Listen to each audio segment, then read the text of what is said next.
llamo Ana María Blugerman, de soltera, de casada soy Chilleski, tengo 74 años y bueno, soy contadora pública. Desde el año 77 hasta el año 2010 trabajé en AMIA como auditora externa, o sea, el estudio que tenemos con mi marido éramos los auditores externos de AMIA. El 18, que fue el primer día después de terminar el Mundial, en el 94, yo tenía que hacer, o sea, mi trabajo es totalmente contable y tenía que hacer un trabajo específico que era controlar una parte legal en la Secretaría General. O sea, no me daban los tiempos, pero aparte tampoco me daba, o sea, no era, o sea, mi especialidad. Entonces le pedí a mi hija Paola, que ese día comenzaba las vacaciones de julio y ya estaba cursando materia de tercer año de Derecho, que fuera conmigo, así miraba las cosas que necesitaba ver en la Secretaría General y bueno, que me ayudara un poco con eso. Bueno, yo bajé en el segundo piso con Paola, la llevé a la Secretaría, le mostré lo que tenía que hacer, se la presenté a la gente y yo me fui a trabajar, a hacer la rutina de siempre, que era controlar la tesorería, controlar todos los sectores. Pasé por Sepelios, hablé con el director de Sepelios, que era Cookie Ginsberg, hablé con todos los chicos de Sepelios, no quedó nadie vivo.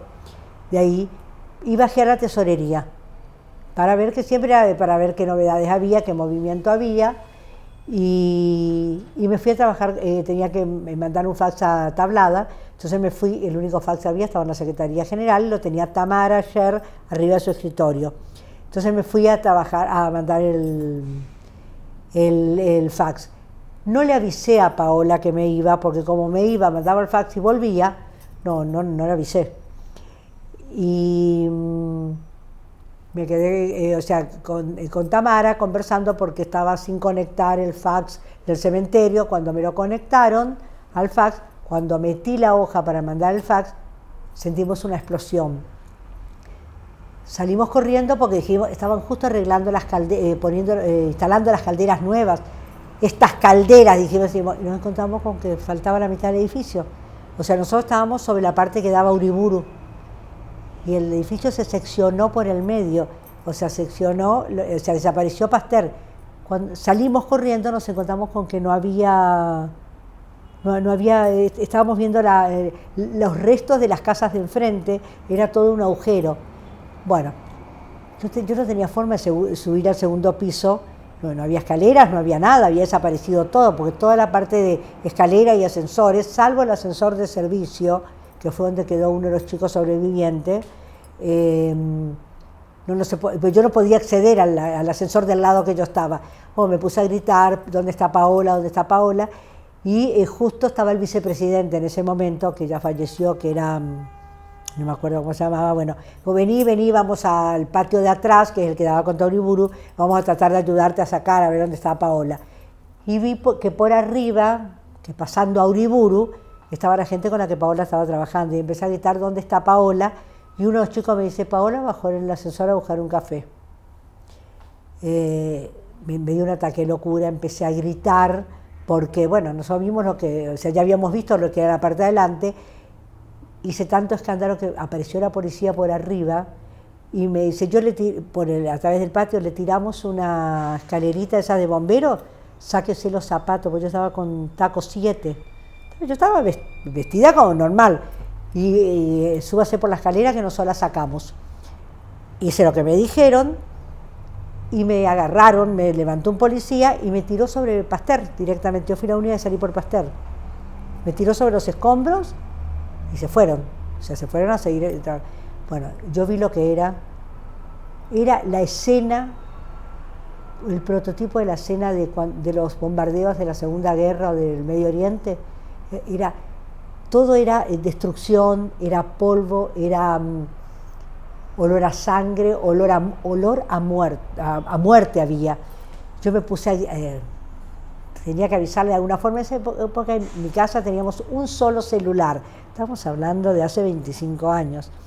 Yo decía, ¿cómo le aviso a Luis, que estaba en Tablada, haciendo el trabajo, que estaba esperando mi trabajo, que yo le mandara las cosas? ¿Cómo le aviso que Paola está bajo los escombros, porque cuando me dijeron que había bajado a buscar café, se acercó un periodista, me dice, ¿necesita un teléfono? Y le dije, sí. Lo llamé a Luis, y yo lo llamé por teléfono, al único celular que él tenía, y le dije, explotó AMIA, yo estoy afuera y Paola está bajo los escombros. Y corté, porque no tenía ningún sentido. No. Yo salí prácticamente descalza sobre los escombros, sobre los vidrios, no tuve ni un rasguño. Al llegar a la esquina de Viamonte había como un centro de día, salió un señor muy mayor y me dio un par de pantuflas y me dice, póngase porque se va a lastimar. Con esa pantufla anduve hasta la noche, porque yo no me moví de ahí, estaba esperando a ver si la encontraban a Paola. Y justo me la encontré a mi hija que venía corriendo a la facultad. Bueno, al rato llegó Luis, llegó mi hijo, que también venía con Luis de Tablada. Bueno, y a partir de ahí empezó la recorrida por los hospitales, por las comisarías, bueno, por donde podías buscar a ver si habían podido sacar a Paola. Estuvimos 3 días así hasta que la encontraron en la morgue. Bueno, y así siguió la historia, o sea, se la sacó de la morgue, se la veló, se la enterró. Y nosotros seguimos viviendo como pudimos el primer tiempo, y yo me estaba volviendo loca acá dentro de casa, entonces le dije a mis hijos y a Luis que iba a probar ir un día a AMIA, a ver cómo me sentía en AMIA. Si no, no volvía más directamente. Bueno, y fui el primer día, bueno, toda la gente que no había estado el 18 de julio porque estaban de vacaciones, o gente que sí había sobrevivido, y nos pusimos a hablar y nos dimos cuenta que ese era nuestro lugar, porque hablábamos del momento del atentado, nos acordábamos de cosas de antes, teníamos mucha historia juntos, por un momento nos poníamos a llorar, después seguíamos y hacíamos así como tipo catarsis. Y yo me di cuenta, cuando volví ese día le dije a Luis, yo creo que mi lugar es AMIA. Es AMIA porque es con los que yo, o sea, puedo ser yo, no tengo que estar diciendo sí porque murió mi hija, porque yo era sobreviviente, no tenía que contarle a nadie mi historia. O sea, a veces nos mirábamos, hablábamos, nos reíamos, nos poníamos a llorar, nos acordábamos de cosas, aparecían cosas que habían quedado pendientes el 18 de julio y bueno, y las cosas siguieron y bueno, y yo sentí que ese era mi lugar.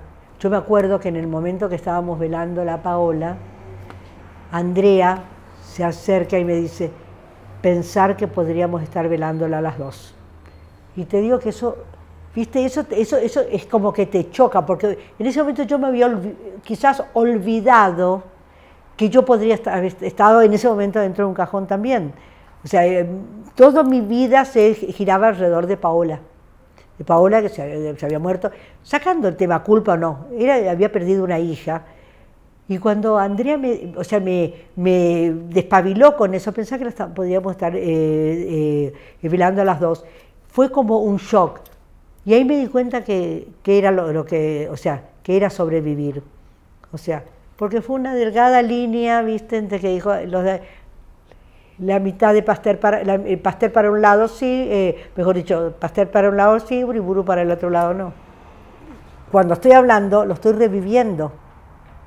Porque o sea, lo sigo viendo y pasaron 25 años y creo que van a pasar los años que me queda y voy a seguir viendo la escena del 18 de julio.